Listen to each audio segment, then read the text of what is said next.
encourages math vocabulary. Excellent. Encourages math vocabulary. Oh, I'm sorry, I'm on the wrong side. Oh, you want that for reasoning? Okay. Okay.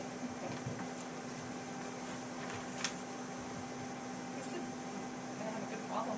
Okay. The right kind of problem. So using the right problems that provoke math talk.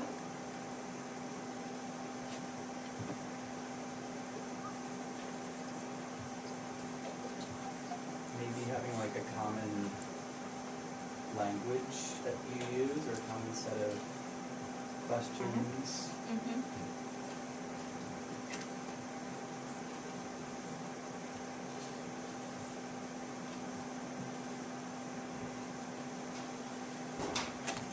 So as I was walking around, I saw that a lot of us were more uncomfortable on this side, and we felt a little bit safer with the reasons for why we should do it in our classroom. Which is okay. It's a good pre-assessment. Lori and I now have a feel for what you guys know and what you're comfortable with. So what are some of the reasons that you came up with?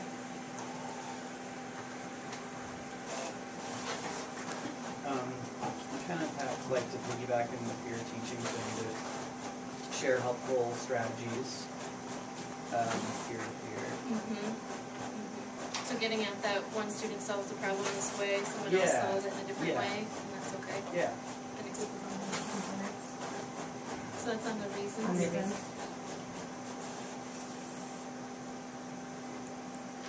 Another one we said, encouraging problem solving skills. Great. So encouraging problem solving skills. And cooperation.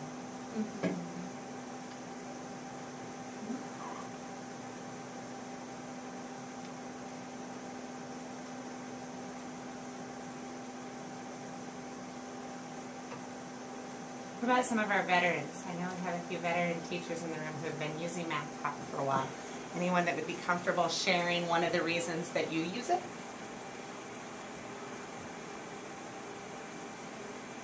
He clarifies ideas. Clarifies ideas, exactly. Other seconds. Sorry, Tim, I didn't mean to call you out. No, it supports perseverance. One of the gives you support for serial. On why it's important for students to have that experience as well. So our learning targets for the rest of the evening are going to be, I can explain the reasons for using Math Talk. You guys have some of those up here already. And I can identify the effective components of Math Talk. And we've kind of identified that that's the target that we're going to need to spend the most time on. So on your table there's some scratch paper and some pencils. We're going to post a problem up here. And we'd like you to work through this problem as if you were a student, okay? And this is kind of a little bit of a grade level dilemma because we've got all the way from a kindergarten up to 8th grade in here. So kind of set yourself as maybe a 4th or a 5th grade student, maybe even a 3rd grade student. I think I know some people have done this problem in the 3rd grade. It's up here, and I'm also going to post it here for those of you who have a kind of strange angle. But this is the Henrietta problem. And this is right out of our DMI series. Oh, for Pete's sake. So in the chicken coop, everyone okay with the word coop? Start with the 7th position all by your lonesome. And work that out all by yourself. See if you can figure out, draw a picture, solve a little algebra problem, whatever you're most comfortable with. I had to draw a picture, and I'm a high school certified math teacher. And see if you can figure out how many hens there are if Henrietta is 7. And then begin to dialogue with your group of what strategies you might use for 10th and what strategies you might use for N. Sorry. Well, what we did was, I don't know what we did. What I did was wind up drawing a problem just a quick picture. Okay, so talk me through it. X's over to the 7th place. And then a 0. A 0? A 0 for the 7th place. Oh, a 0 on my 7th place.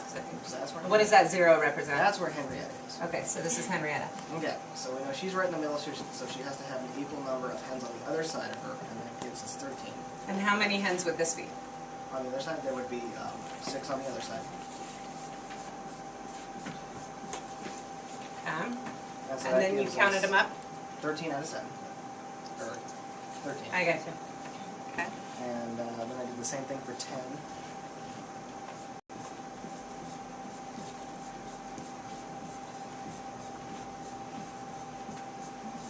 Okay. And it gave us 19 for 10.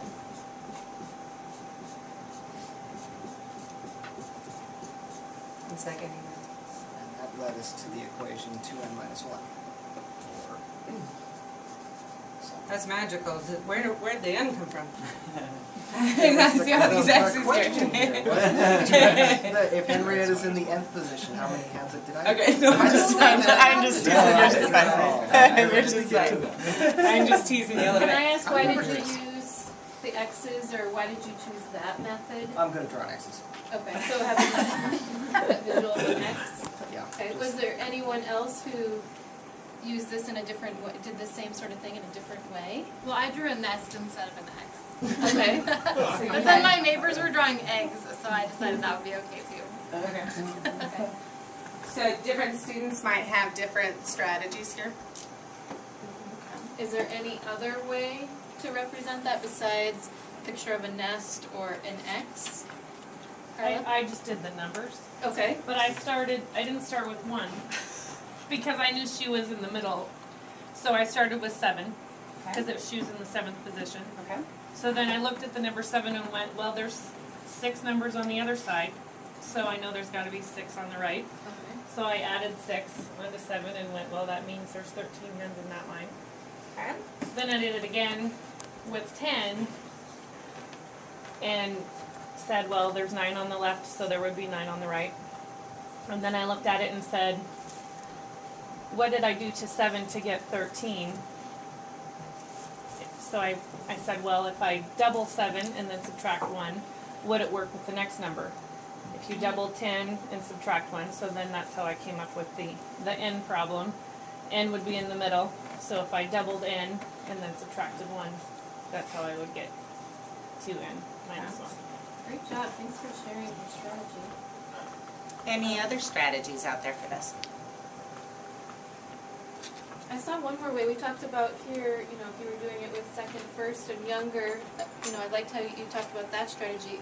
Would kindergarten, first, second graders, would they use, do you think, X's or pictures of, or is there any other way that might be more beneficial for the younger?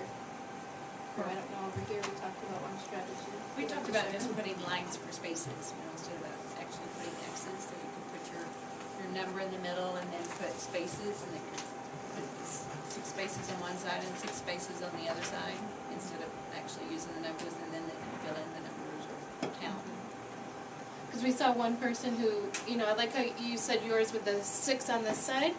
I think went over here, numbered hers 1, 2, 3, 4, 5, 6, 7, and then all the way numbers there. And we talked about, well, that might be a little bit confusing for the students if they saw, okay, well, all those numbers there, and then I have to count how many places and that sort of thing. So then they talked about having the dash marks there, and so it's a representation without the confusing, having a confusion of the numbers. Well, especially with kindergarten. My kindergartners probably, they would get lost if I asked them to do X's. I would probably give them the to start with. So Right. they'd have Oh, an yeah, you could object do to X. use instead of writing something on the paper. But So one of the things that you guys are keying into a little bit, I'm going to kind of break from our lesson plan here and just write this down, because this is probably one of the most important things about math, and it's one of the things that Math Expressions does really well, is it uses what's called the C to R to A plan for teaching. This is very concrete. This is getting out eggs. This is getting out number cubes, dice, actually having kids do something with their hands. And then moving from the concrete into a representational thought. Okay, so a representation is what Andy did here with his X's, is he found a way that he didn't need to now have an object in his hand, he was able to draw something. So that's when you do your math mountains, your, what are the squares with multiplication, product squares, things like that. And then we move from that into abstract. Some of us in this room automatically started out with 2n minus 1 because our way of thinking is already at this abstract. So for these kids, you're actually having to push them back a little bit and say, can you explain that with a representation? Can you explain that with a concrete model? Whereas with these kiddos, you're trying to make them make this leap. So I'm going to do that now and say, we've got a very abstract piece up here. Can somebody explain to me how this 2n minus 1 connects with what Carla was saying here of the 9 plus 10 plus 9? Previous problems, I took my number and minus 1. So I had n minus 1 on the right side. Right here. And then I just had to put the same number on the other side. So I had n minus 1 on the other side. And then I had this additional 1 in the middle.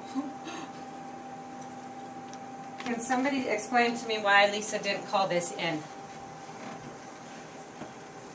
Because it's Henrietta's spot, but it's only her one spot. It's only one chicken? Yeah. She's only one hen. She might be a big hen. So then how would we get...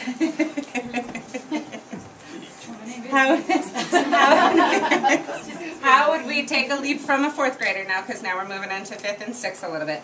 How would we get from n minus 1 plus 1 plus n minus 1 to this 2n plus 1? Can somebody share their thoughts?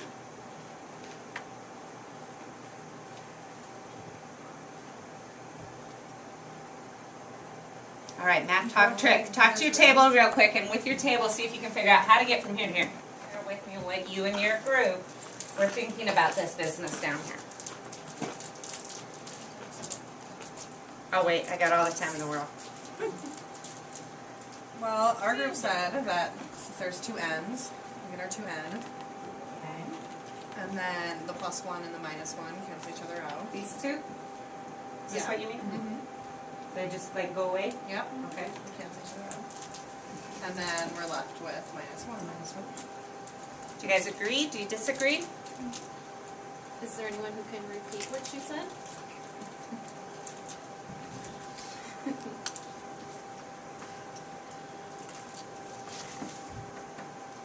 Oh.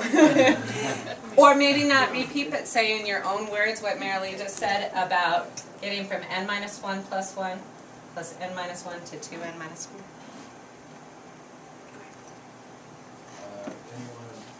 Minus 1 plus 1 cancel, there's 2 n's, that leaves 2 n minus 1. So this minus 1 and this one, They cancel. they cancel out and make what? Make nothing? Okay. And then this n and this n make what, did you say? Make 2 n. Job well done, guys. You have successfully passed 4th grade math for the day. As Lori and I kind of saying some sentences over and over and over, we were cheating off our notes. So we're going to hand out to you some sentence stems that are frequently used when you're having a math talk discussion like this whole group. What we'd like you to do as a group is kind of go through and look at what did you hear us say.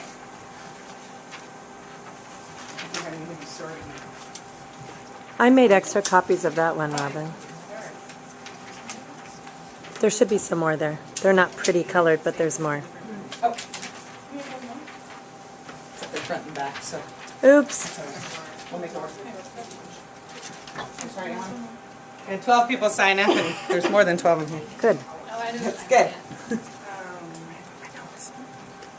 So if you could just go ahead and put a check by its front and back by any that you heard us using. Which side is it?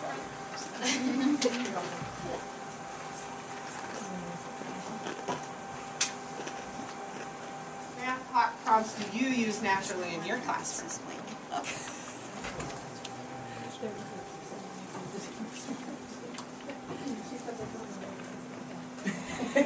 Yeah, Wake Up is how to math talk discussed this because I needed. Like I heard one group saying that for them it was connecting their ideas to somebody else's ideas that made the problem more understandable. So Krista, would you maybe add to reasons that connecting those problems to other ideas? So back on your key chart, if you want to add these things. And as we're talking, one of the things we thought would be nice, as you're thinking about these, you can make an extra column or something, ways that you can connect this in your classroom. If you thought of an idea for teaching a problem like Henrietta's problem in your classroom, go ahead and jot that down as well so you remember that it's something you wanna incorporate.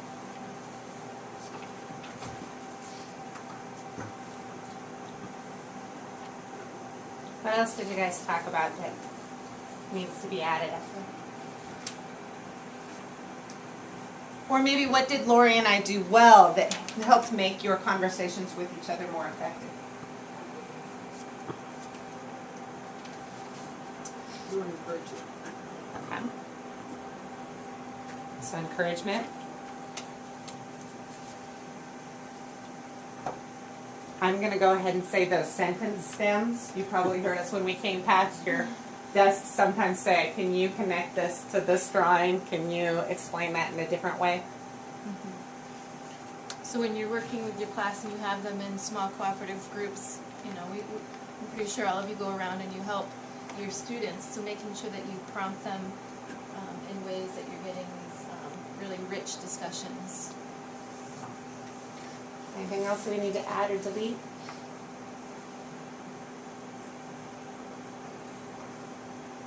All right. So what we'd like to do is hit this target in multiple ways. So we're hoping that by the end of today you're able to identify both of these lists really well, really solidly. So one of the things that we're going to have you do is also do a reading. And as you're reading, be looking for these same two things. What does the reading indicate are components of effective math talk? What does the reading indicate are reasons for using math talk in your classroom? And the reading that we're going to use is out of the math expressions. It's level 1, but it applies to every grade level and to every content area too, I think, a little bit. So let's see, I can't count. Math teacher and I can't count to 4 could read. We'll blame it on hormones. The baby, not me.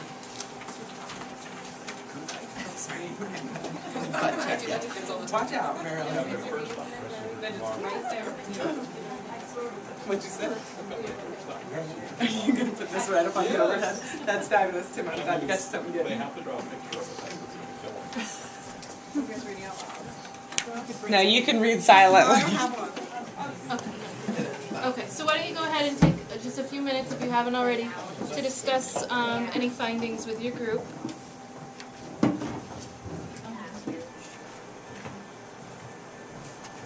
And I also liked on the third page, the solve and discuss. I really like how they bulleted each of the different aspects of the math talk structures. And I know it works really well in my first grade classroom because all the kids are engaged and they love to go, you know, we have some kids at the board and some kids with their math boards and they all feel like they have an ownership in that process. So it's really nice. Great. Yeah, like what she was saying, just giving the kids more responsibility to lead the discussion and responsibility. So having the ownership, having the students have more responsibility is a big component here, and let the teacher doing less, the students doing more. And letting them make the mistakes without jumping in and being like, that's wrong. Yeah. Which is hard sometimes, because it's, you have to wait very patiently and let them work things through, but. Yeah, it's almost like a first response is to say, no, that's not it, or. Yeah, and like Kevin was saying, you kind of have to like reevaluate the whole setting, the whole community of it, the way it's thinking and stuff. Yeah. Restructure it. Yes, Carla? And halfway down the first page, it just says math talk permits teachers to assess children's understanding on an ongoing basis. Yes. So you hope that whatever program, math program you're using does that, but it just specifically says that math talk does that, so. Right, so that's your formative assessment every day, minute by minute. You can, as you're listening to students talk, you can assess them immediately right on the spot, which is excellent. I don't know if you guys noticed, but as Lori and I filtered around, that's essentially what we were doing. Is we could stand up at the front of the room and tell you what math talk is and what all the important stuff is and send you on your way, but we wouldn't have any way of knowing if you had garnered that information. So we're able to walk around and listen as you have those ahas and say, oh gosh, you know, that's what it is. And so it is a type of assessment. So out of these structures that they've talked about, the solve and discuss, the step-by-step, the student pairs, the whole class, and student leaders, scenarios, and small groups, is there any you know, as you're using some of these components in your classroom, does anyone have any successes or any struggles with any of those components that they'd like to share? Yes. We were just discussing the differences of it because of the fact I'm a kindergarten teacher, so we do a lot of the scenarios and how she wouldn't do that with her older as much. It wouldn't be quite as Looks a little different. yeah, exactly. So Today, actually, Robin came in and modeled like a student pair kind of, where they worked together and went through the problems, worked the problems together, and so they could explain it to each other. Essentially teach, you know, or coach each other on the problems. So, and it worked really well. There was a lot of, they were on task, and there was a lot of good conversation. You could tell which ones, you know, needed more practice on certain problems. We were able to hear where the accidents were Yeah. and get to there And quickly. then able to talk about, bring it back and talk whole class, you're seeing these misconceptions throughout maybe multiple groups who are having the same troubles, and you can bring it back whole class and say, okay, well, I noticed a lot of you were having troubles with this aspect, and then go over it that way. I particularly like the structure, step by step, because it forces the kids to talk. If I'm gonna do this step, and then you're gonna do the next step, you've gotta be able to talk about why I did it this way, so that you will know, where to go next. And I think that helps a lot when you get the students who, I don't want to show my work, I don't need to show it, I just got the answer, and you, In middle school. right. And I think that tends to be a big struggle with middle school and high school students, is they constantly don't want to show their work, and so this is one of those ways where we can instill that practice. Tim, can I pick on you? Sure. Is that all right? I know in Tim's class, because I've watched his class a couple of times, he frequently has students doing something like that where they're having to look at somebody else's work and explain it, or build off somebody else's work, because in middle school, when you get to that multi-step problem like Lisa was talking about, where there's 4 or 5 different ways to get the same answer, it's really helpful to have them kind of wrap their mind around all those different strategies. And so that step-by-step model is really interesting at the middle school, because they have to sit and say, I don't get his first step. I need to figure that out so that I can do the next one to see where it's going. And I suspect some of you guys who teach 3rd and 4th and 5th are probably getting into some problems that are like that too, where there's so many ways of doing that same problem. It's good for kids to have that dialogue. I did something similar to the step-by-step today in my 2nd grade class. We were using math boards, and then they were doing it as sharing, and they had to do, one math board had to show, like, it was 128 they had to show, so they had to do the showing 100 on one board and then the 28 on the other board to show 128. So they were working in pairs, and then I said, okay, now I want you to show me, and you can be in pairs or whatever, 324. So they had to figure out that they had to have 3 people doing the hundreds and then one person showing the 24. And it was interesting to watch them figure that out, how to do that. And then I went back to, okay, now you have to show me 230, or, whatever number it was, like 238 or something, whatever it was. And then they had to, again, switch themselves, because now they only needed 3 people to show that 238 or whatever it was. And so they had to really move and go, okay, we don't need you, find someone, and how they came to that, and how, they were kind.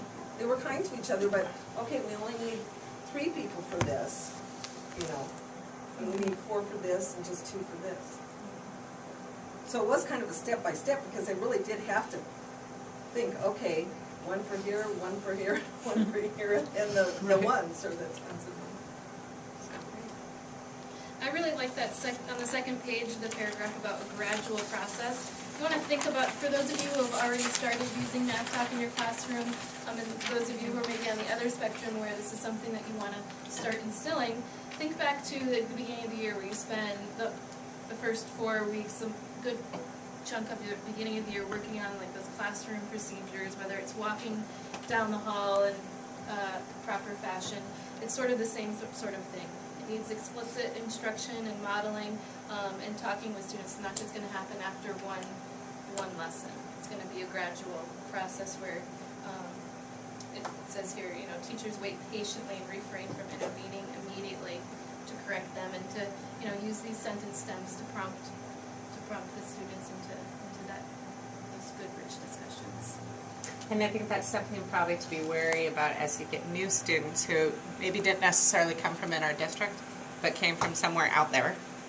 You know, and when they come in and they're not used to this style of learning, they're going to have that gradual entry point as well. Andy, can I pick on you? Would you mind sharing what you were saying about the kindergarten through? Oh, just, I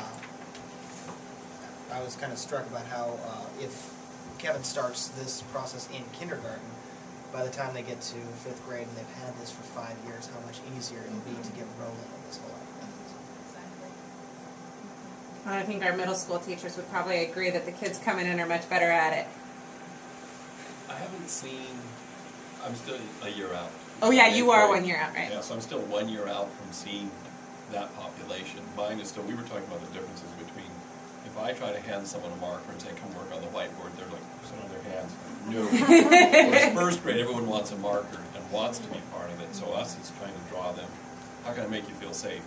So the student hair works a little better because you can blame it on your partner.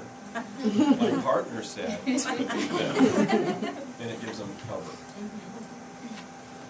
But yeah, we're waiting to see. That should be next year. I was telling Andy that when they hit the 6th grade, the 6th grade teachers will all report to you that there was a huge difference that year when the kids came in because they expected it. So if the 6th grade teacher asked them, okay, we're going to sit and I'm going to show you how to do this problem, the kids were automatically whispering and they were creating their own student pairs because they were so used to learning in that fashion. And so I think we've changed a culture and turned a corner with the way we're doing math conversations with our kids. Okay, was there anything else that we missed here before we move on? Anything else? Okay, well the next part is we're going to watch about a 10-minute video from YouTube, and as you're watching, we'd like you to take notes on that T-chart. Any more things that we can add to it. You're going to see, I think, 3 different classrooms here. If you could also take note of things that, are excellent strategies, and you might even see some strategies that aren't working so well. So we can talk about both of those things afterwards. You ready? Yep. Okay, I haven't tested volume, so I'm sorry ahead of time. If you need to move, If you're reading the article keyed in on those participant structures, what I'm handing you out now is a paper load, goodness. But you're getting the participant structures kind of pulled out of that article and just listed out specifically what the teacher's role is, what the purpose is, etc. But in this video, it was obviously whole class practice. But there are still a lot of things to be seen.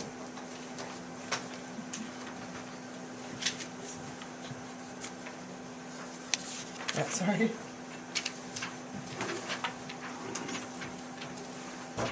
So what's nice about this chart is that it breaks it down by the structure, what the groupings would be good for, whether it's whole class or 2 students, or the teacher's role, and then the purpose. So as you're planning your lessons, this could be something you would think about, if you're wanting to build fluency and confidence, doing informal assessment, maybe you would do the whole class structure. So what were some things you noticed as you watched that video? What were either some excellent teaching practices, or what did you notice about the students, or what were some things that you didn't get or you thought needed more? About the kids. I thought one of the most important things that you see when they do it is when they're explaining their work, they can see their error, just like the little girl, and they were able to erase and say, oh, I did mess up. And so that's good. Isn't that cool? Yeah. I thought that this had to be really learned in terms of being able to ask questions of that person that was essentially being a leader. They had to know some questions to ask that person. So that, I think you have to teach that also to kids. Yeah, exactly. That's going to be a gradual process, having your kids do strong questions to their peers like that sort of questions that you as a teacher would ask. You're getting your students to ask those same sort of questions. So again, that's taking that responsibility from the teacher to the student. That takes a long time to teach too. You know, just like the math routines and the number board, you know, all those things, those take a long time to teach. You know, but once you get them taught, once kids know how to do it, it's gradual, and then the next year, you'll have kids who kind of know that similar language and what to do, but it does take a long time. The kids were really confident when they spoke too, and were sharing their ideas, and yeah, they're comfortable making mistakes, and I don't know, it was impressive. I was impressed by that. Can we add that as a component of effective math talk, is that there needs to be a safe environment or comfortable environment? You have to be able to articulate their reasoning and what they did. That was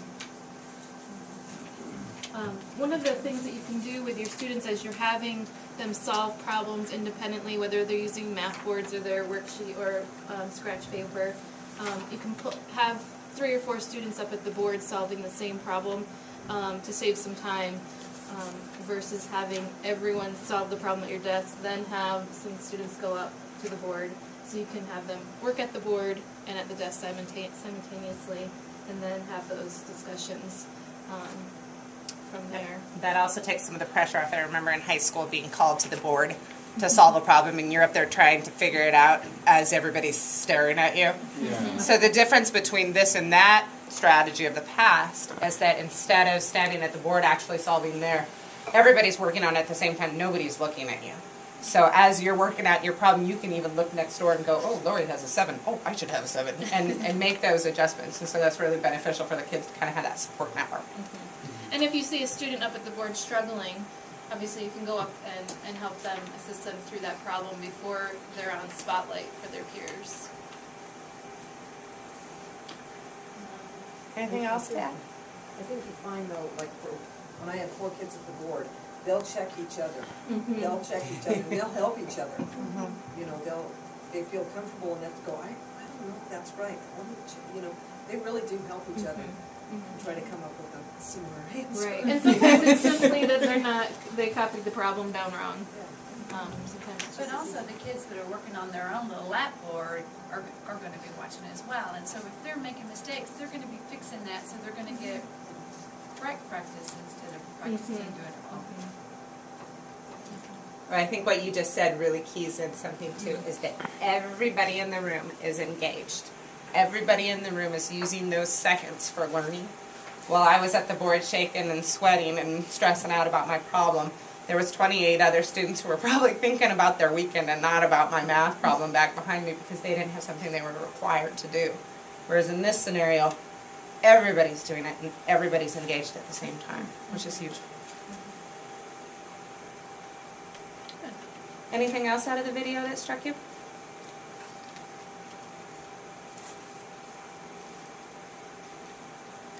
I just really like this one. I've never seen it that way before, but you can, you know, the way she was able to do the whole thing on the board and put all the lines in. I mean, that was just a really good way of proving that. With her lines and her dots, yeah. And that's that representation piece of being her, when she started connecting what she did back to that representation, it's huge. It's good. and the vocabulary that she used. I liked that the first one showed, it had the graph and it showed 2 different ways to do a graph. So then they talked about that and then they were able to ask the question, well, how is your graph different from that person's graph? And I liked when they showed the 2 different ways to do it. And don't you just love that little boy? He's so stinking cute. And sometimes you can pre-plan those things as far as who you're gonna have show a problem. It can be, you can figure out, well, I know this, these kids are gonna solve it this way, so I'm gonna choose 3 different people who are gonna do 3 different strategies. Sometimes it can work out that way. Sometimes it may work out that all the kids up there and use the same strategy, and then you can call on the class and say, did anyone else do this in a different way? I worked last year in a 4th grade classroom with a teacher who was superb at getting math talk in that classroom, and listened in as they were doing this, and a little boy turned to his teacher and he said, I can't get mine right, can I go put it up on the board so we can discuss it? So they had created an environment that he was comfortable enough to say, I need some support with my problem. I need to put this up so that everybody else can see it. And she was like, yeah, go ahead. He put it up there and he got halfway into his problem. And just like you said, as he was writing it up there and explaining what he did, he said, oh, never mind, I have a 7. And he crossed it off and went back to his, but that's what it took for him to make that leap. And that, how huge is that to have that kind of environment? All right. All right, well, the next portion of our evening, we're getting close here to the end, is we wanted to break up into, Robin's gonna pull the 3 through 8. 3 through 8 and go into Cindy Moyer's 5th grade classroom, and then. You can leave your things, you will be back, but bring a pencil. So if anyone who modeling or instruction, we've kind of done a little bit of that, then an activity, we've done a lot of those.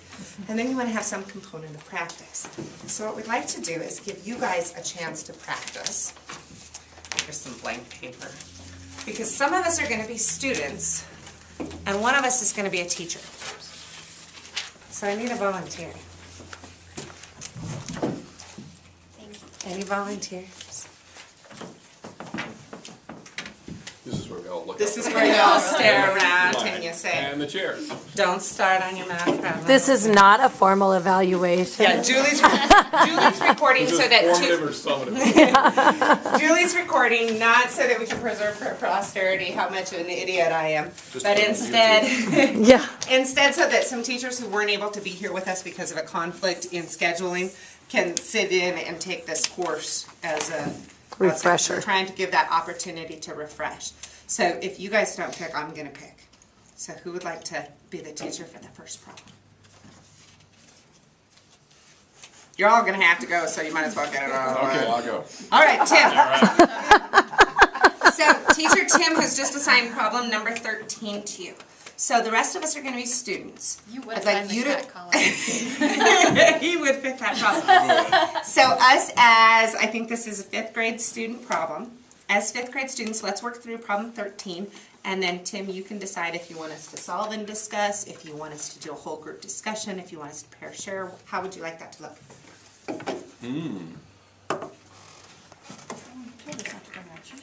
Do you want me to go grab the cheat sheet? Yes. Okay.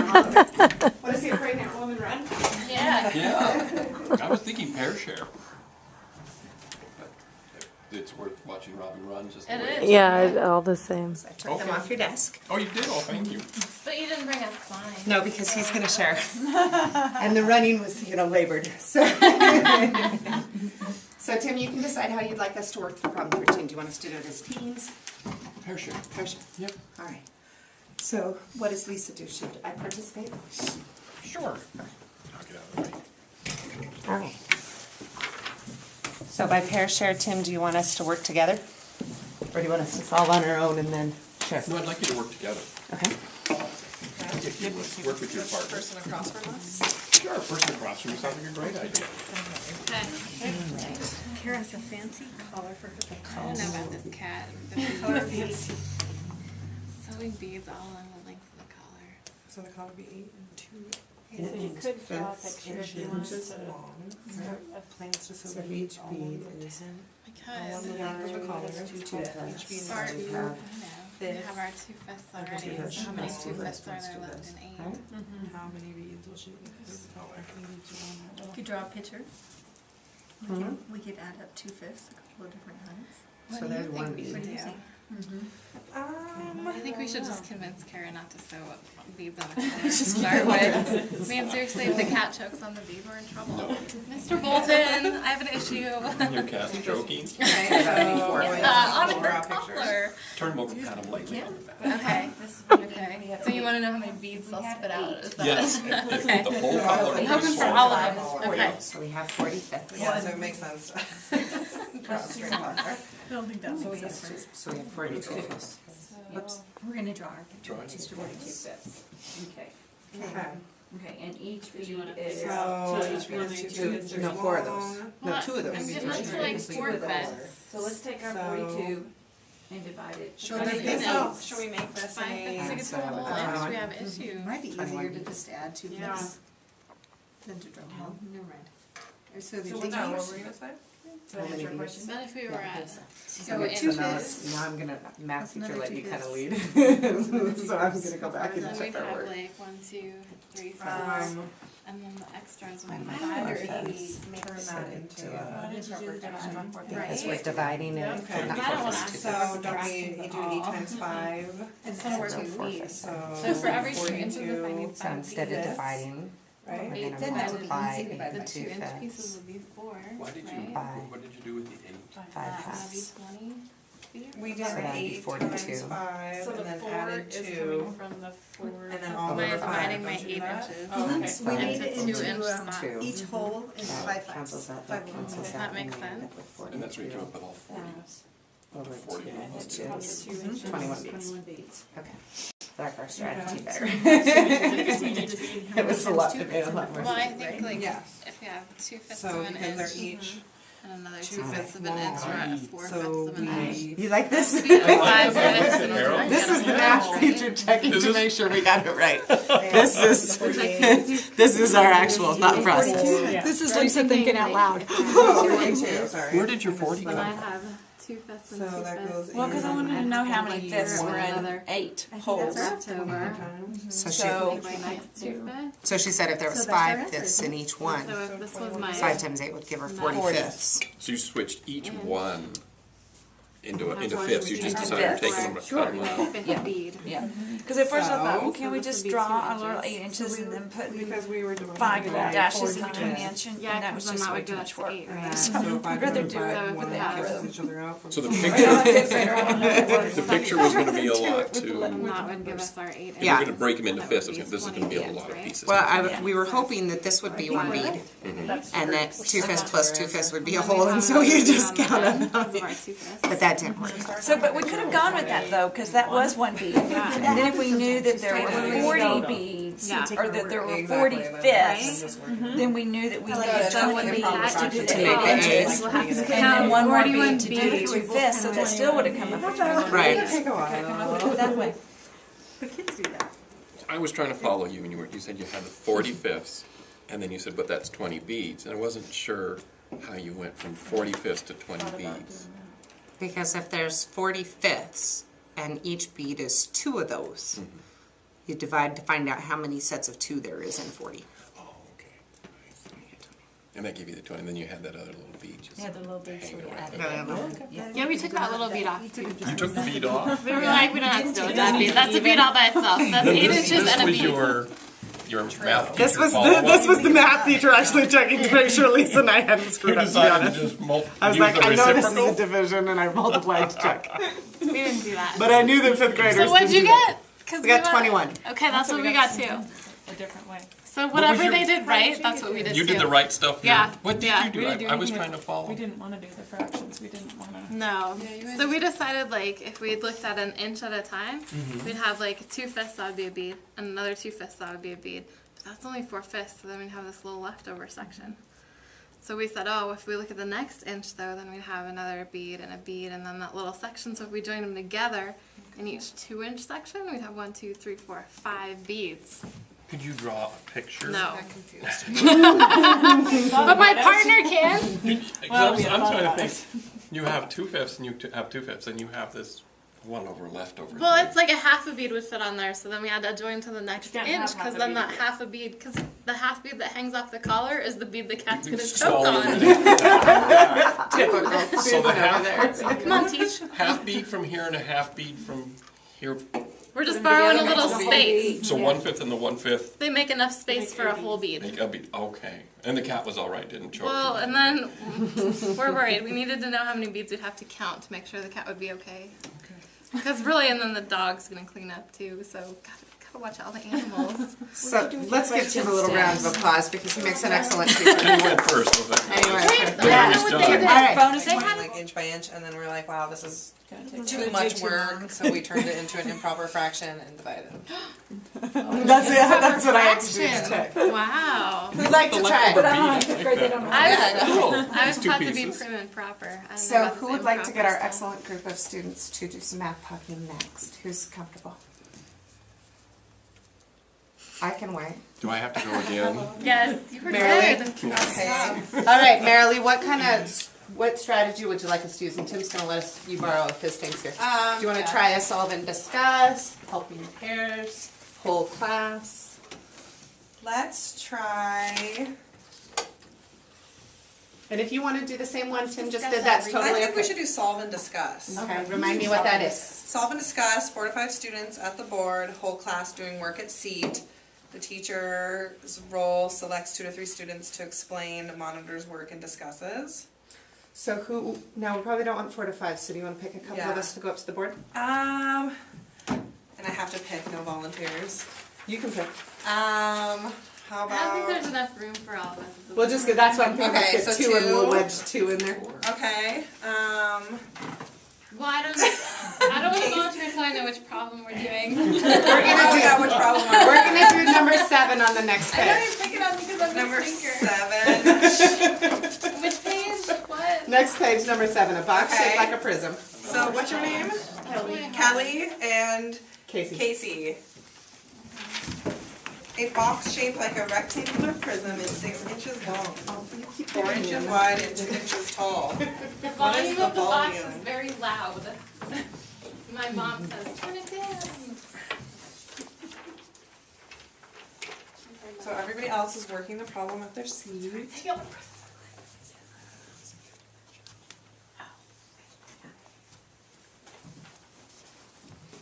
You can't eat ice cream out of it. I'm not sure what it looks like to start with. So we have to measure.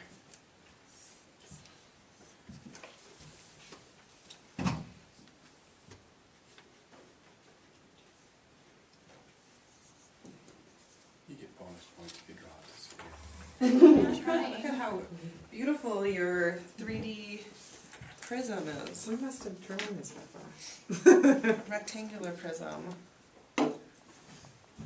Great pictures.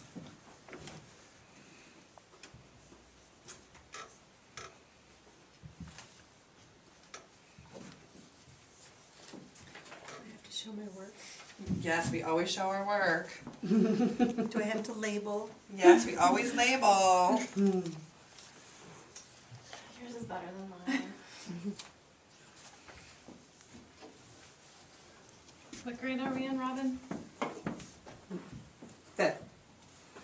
I have no formula. Do we know the Yeah, I was gonna say, how do they Yes, know we what the do. formula is? They know You the know it. formula? They know it. So don't they? remember Yeah. your formula for volume, students. Can you draw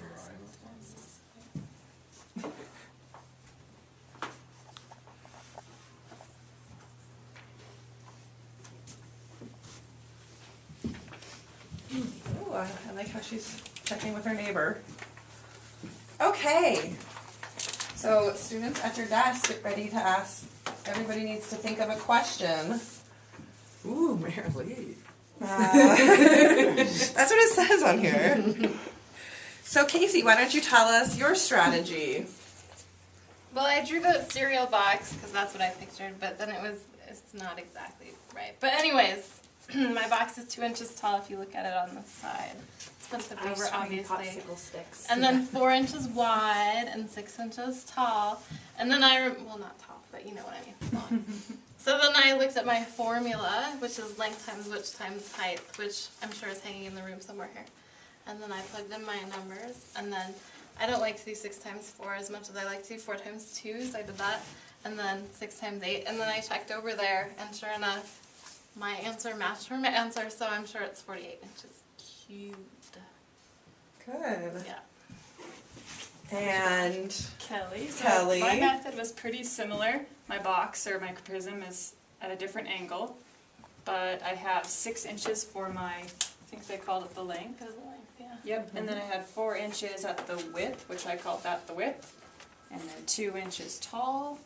And so I knew that volume was length times width times height, but since there's 3 numbers I'm multiplying, I wanted to make it easier, so I said 6 times 2, got 12, and then I did my 12 times the last 4, and I got 48 inches cubed, and she had the same answer, so I thought, probably on the right track. good. Class, questions? Questions for one or both? I'm wondering why, Casey, you did 4 times 2 instead of 6 times Because 4? it looked easier. And we can, multiply in any order, because it's all multiplication. So Yeah. order of operations. Yeah, that's what I decided. That's right. Yeah. And But so then I you- got to 6 times 8, and I wish that I wouldn't have done that. In case you wanted to know. So she had to do her mental math, and that was easier for her. Well, you should have done 6 times 2. I know. Yeah. Then you wouldn't have had to do 6 times 8. But I looked at, 6 times 4, and that looked hard. Good. I added 24 and 24 and I got 48. Well, this would have been 24, Mm-hmm. and another 24 would have been 2 times it, so that would work. Thank you, Casey. Good job, Robin. Robin. Good job, Casey. All right, give Marilee a little being able to look up. And I know Tim cheated off me and wrote on my little squares here when he saw me doing that. Well, I saw you doing that. Yeah, I thought, wanted well, squares. Then I thought, well, maybe I'm not old enough to know the volume. So I figured it out by drawing 1-inch cubes. So. And So- having 2 people, they could both look at each other and go, okay, I got it right, I got it. Yeah, I And like did how you they guys both- a little bit? Did you check? Well, yeah, because you guys both had different answers. I saw them do that. All right, who else wants to try? They have the same answer, but different ways of getting. And I forgot to use the sentence. You ready? She But looks you did ready. anyway. She's grabbing her paper. I just want to agree. Oh, okay. I'll do one. You'll do one? Okay, let's flip to the next page and do number 22. A class of 18 students at Woodworth. Do you not like factual problems at all? Well, they're harder to discuss. Oh, okay. I like it. It's easier, This is it's what- that math talk's a little bit easier when the answer isn't 7. But this is what my There's not a lot of- looks like. What method are we Don't using? do those problems. Can you combine Do the methods? 3 at the end. Can we combine methods? Can you have, Please. can you have students in pairs and then they have to each explain the steps? Yeah. Okay, so explain to me what you mean so that I understand. So you want, so like Lisa and I use us as an example. So you'll work together and then when it comes time to explain what you did, you'll start and then you'll tell the next step and then you'll tell the next Okay. step. Can we do that? I think that sounds like a great idea. Can we try that? Let's try. You better have our thinking hat on, Lisa. So we're doing a pair share step Step by by step. step. I think that's I'll wonderful. try it on you if it works, we'll do it tomorrow. All right. And if I start crying halfway through, Only if you're my partner do you have to cry halfway through. Okay, which problem were we doing? Number 22, in a class of 18 students at Woodworth. 22. Oh, I wanted to do the snow one. We can do that one next if you like. Well, I didn't read all the way through. I just wanted to talk about snow. Does that work? What are questions? Half as many. I think we're partners. Yeah. She might be too far away This to be this is partners. our class. My kids try and do that all the time though. Yeah, you guys can be partners. So where are we, what are we doing? We're discussing. We're gonna do it. Okay. We'll solve it ourselves and then we'll take turns, I guess, sharing. Solve it together. As many. We'll solve it Oh, we together. solve it together. And then you'll take Okay. turns, share Okay. the step by So we have step. 18 students Tim, all how do you together. want to do this? So There are half as many girls as Good. boys. as many girls as boys, so there means So do we draw there's stick figures and then we twice decide as if we many put boys. dresses Okay. or shorts So- on them? So I have 18. We all have to- Okay. So we have to think of Boy. some. You draw the pictures. Okay. I nominate you. Yes, and check, I was thinking we can. Why boy? Or should I draw 9 Because and there's you draw half 9? girls. And then we'll Okay. start to divvy them up. I don't know, I thought of because then we like. have to move some from one side. Initially I thought of 18, Oh, we but I might. wrote So we're 3. gonna have to trade because there's half as She many. found a pattern. Oh, yeah. Yep. I don't think So half as Six many. for the lowest Half as number, many. which is the girls. Girl, So how many do you boy. think you'll get? Boy. Like And then six? we have to do twice as many as Girl, 6 to get boy, the boys. Okay, I love working on things with you. Two. Crack me up. So, So there's 3. 3. I don't know which ones are Which boys and girls. represents the boys. Well, I think the girls should have Does that like. all Should add just up be to 12 boys. 18? Let's guess. Well, I So think let's they check, can have back dogs. up, That's a check. guess. Um, so we we should. should- With beads. Maybe they have 6 cats. is half. I'm giving them shoes, there we go. Or a bow in their hair. Or both. They can have a ponytail. Don't forget to label. Did you know that? Well, Lisa gave us the idea of drawing Yeah. out 18 But circles that's for not the each half, kid. is it? That's only 2 And then- kids Then in they the would class. each be. I don't know where Well, I she think got we this have from. to do 2 boys for every But it girl. worked. It's fabulous. Does it remind you There of are half as anything many else? girls as there are boys. Yeah. 'Cause there's Any one other and there's problems two. that you've done like that? Yeah, dude, okay. Well, we So did now number have 21 3 right before we did kids. number 22. Okay. 6. It reminds me of the beads because you got two fifths and this 1/5 bead over here. Well, and what I was thinking about Oh, wait, first that- is we're I up was to six? thinking we'd Yeah, have do two for the one class at a and then we time? divide the class in Okay. half, but I was getting hung up because then they We'll would be call it half the the two class, for not special. half The the 2 for. boys. Yeah. And so I was thinking this would be girls and this would be boys, but Special's then it on would our be list 9 of and school 9. ones this week. And 9 and 9 isn't gonna We're work. at 9. And so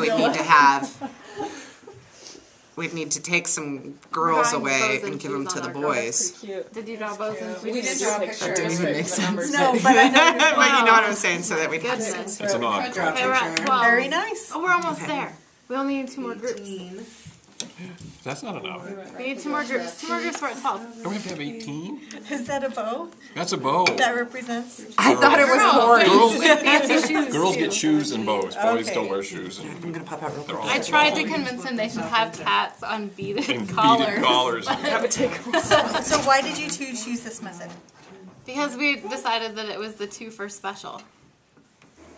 Because, you know, you get 2 boys for every girl. Okay. We thought, well, that was half. Which is but not a that's good way to have a dance. No. No, Although it does kind of look like a Catholic school. although it dance doesn't floor, matter at so middle school. Yeah, that's stand around. Mm-hmm. Stand around in the corner. But we don't have enough So now you have to people. regroup and draw all your Okay, we're girls at in the middle 15. dancing and your boys No, we can standing just Standing over on the count there. outside. Each on one side. There's only 15. We need one more group. Oh, one more group, okay. Yeah. So what is your strategy? Our strategy Your boys are getting shorter. is we went. They are. Are they I getting thought of it younger in too? But the fractions, girls are I getting guess. We much taller. thought of Look at them 18 men. in They thirds. play volleyball. Ooh, that's And the we volleyball knew player that girl. there had to Yep. be twice Sweet, as draw many boys volleyball as in your hand. girls. So Okay, wait, how we many thought of girls do we thirds. have We now? thought 6 1, girls, 2, and 3, then 4, 5, 6. multiplied that by 2 and got 12 boys, and then we added to check our answer.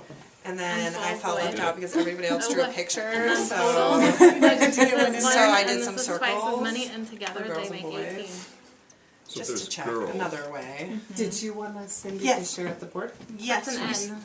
Should That we looks like a fancy ponytail. Okay, that's a girl. Which group? Let's send Equals 2. Lisa and Robin, yes, to the board. Lisa, do you want to explain the beginning?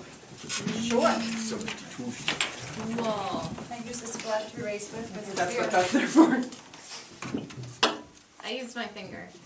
I didn't know if that was what the glove was officially for. It's some kids like lost. Our first step It's my was to wife's draw 18 circles. And I don't know why Robin chose to draw them in 3 rows of 6, but we did that. Maybe she can tell you that. How come your girls and boys don't have like legs and stuff? Because they're not girls and boys yet, they're just Are circles. they beads? They're just, right now, they're not representing girls or boys. So they're not They're like. just 18 students. Oh, okay. Like in a So stadium, then I'll in a gym? So then Lisa decided, since the girls were half the boys, that every girl would have 2 boys. Mm-hmm, we're starting young, aren't So we? every girl has 2 boys, and then we went girl, boy, boy. Girl, boy, I boy. did what we did. They did? Yeah. You went for the 2 for 1. Girl, boy, boy. Girl, The 2 boy, for boy. special. Did you study spelling? And then we added up the girls. Look, all This those was a girls are group in of there. girls, and this was a group of girls. Wow. So that was 3 plus 3 equals 6 girls. So then we counted our boys, and we have 6 boys plus 6 boys is 12 boys. Boy, oh boy, that's a lot. That's a lot. And then we double checked to make sure that 6 plus 12 equals 18 students, which is what we started with. They proved it. Very nice. And let's give a round of applause to Cindy? Susie. Susie. Hi. See, I knew I was going to do that later on after everything. Just Nice. coming up with the method. Spencer Mueller. Okay. My son. Yep. Susie, what I like about this, and not just because Lisa and I are really good at working with each other, and so we play off of each other really well, but what I liked about this is the number of times that I've seen 2 kids come up to the board, and one stands here with their hands in their pockets, and one stands and does all the talking. I think that was really beneficial, and if Lisa and I had orchestrated that beforehand, I could have talked about the parts I was comfortable with, and she could have talked about the parts she's comfortable with. All right, Kelly, you ready? All right. Kelly, what would you like us to do? I think we're gonna bust out a scenario. What is the scenario? So everybody went, ooh. We get to play acts. Present it as a group. We're gonna be, actors. And I'm gonna model the questions. Okay, so do you wanna pick the Organize the problem cast? then first? All right. Cause for that one, it might be a little easier if you pick.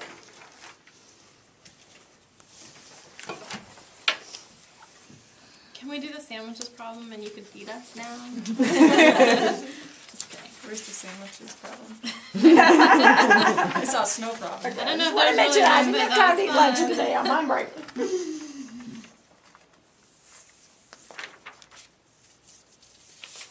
Maybe the sandwiches one would be good. I'm trying to stay away from the fractions. Gotcha. They're hard to act out. We could do, or we could do the bases. If we go with 10, we can all walk to my house. Oh yeah, okay. Yeah, you I are think close. we probably got snacks, yeah. Yes, We're only about a block away here. yes. And cats. We And could cats. try There to are feed cats and we cows. could feed them. Put feeds on those cats. Okay, Not so beef which them. one did you, I think the it sandwich might one? take 8. We're going with It's on sandwiches? page, I don't know what the page number is, but it's under the factor puzzles. Oh, okay. Something of food. Okay. 162. Yep. And so remind me the scenario, we're acting this one So out? if it's a scenario, yeah, we're gonna have to figure out who does what. I'll be a tray. Okay. I gotta have one anyway. We need 3 Kind of nice to have a trays. place to Well, she could have one on each hand and one on her belly. Okay. I'll hold a tray. Okay, so Lisa and I'll each hold the tray. So maybe if we have 3 people holding I'll hold the tray. one, yeah, and we can use these as trays if we want. Okay. So we'll have Plus the sandwiches aren't there. the tray holders, and then we're gonna have to figure out how to divide up all the sandwiches and what's gonna represent the sandwiches. What's your last name? Van Oppen, Miss Van Oppen, I have a great idea. what did we do? What if Tim and I are a tray together? And then we each have a sandwich. There we go. Are you guys okay with that? So how many? How are we ways- gonna do the So- 5 sandwiches and one wing? Yeah, what about the 5? No, we need more sandwiches. We need more sandwiches in in there. No. Wait. Could we do something with your fingeries or something? I don't know. So Tim and I are each a tray. We have 4 sandwiches 5 and along 5 each. along the, I don't no, know. because that's That 20, doesn't that's work. not right. Yeah, well. 4 by 5, we're good. Here, we're 4 by one 5, tray. that's good. Yeah, that's We're one tray? We're one Okay. tray. 4 We're by one 5. tray. We're one tray. Alright. And you're the So counter then I of have the, to yeah. count? We have, That'd be yeah. just about that right. works wouldn't just it? Okay, so we have 5, 10, 15, 20. 25, 30. 35, 40. 45, 50. 55, 60. So then the grand total. What's our question? 60!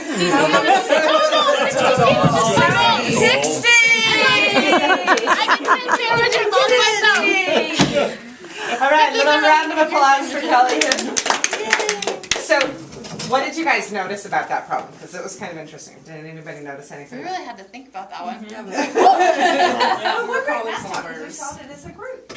Well, and I think not only that, but me really knowing math and you really knowing math. I mean, Tim and I know a lot of math, and we both had to stop and co-win for sandwiches 5 wins. I was like, it looks And we did that, what, 3 times before we agreed that, yeah, that was 20. Thank goodness for sheer dumb luck. I have And so, 5 fingers. and so there was some real benefit to that Good discussion. choice of problems Yeah. to work out with 6 people who each have 5 Yeah. fingers on 2 hands. Well, that was the tough part of being a teacher too, trying to figure out how much you say and how much you step back. Like with the scenario thing, you're like, so when do I step back? When do I let everybody else just? And offer that suggestion Yeah. or, yeah, that's kids key. more responsibility. That's key. But making sure you had the right problem Yeah, that for was the huge. number of kids. I mean, that would really You have have to to be plan planned. ahead. Yeah. Right, if we were trying to do that box problem up there with 48 inches cubed, I don't know, they The wouldn't be able volume, to model yeah. that out. Right, yeah. But this one was something that we could physically find a way to represent, that. Alright, we're running out of time, and I wanna make sure you guys get time to come back for your exit tickets. How beneficial was this to have this dialogue and kind of practice and try something different? It's fun. Yeah. You I guys like are a playing with riot things. to work with, which is fabulous. Alright, Okay, and I really didn't plan for the 3 of us to be at this workshop, but guess who's doing this workshop in school?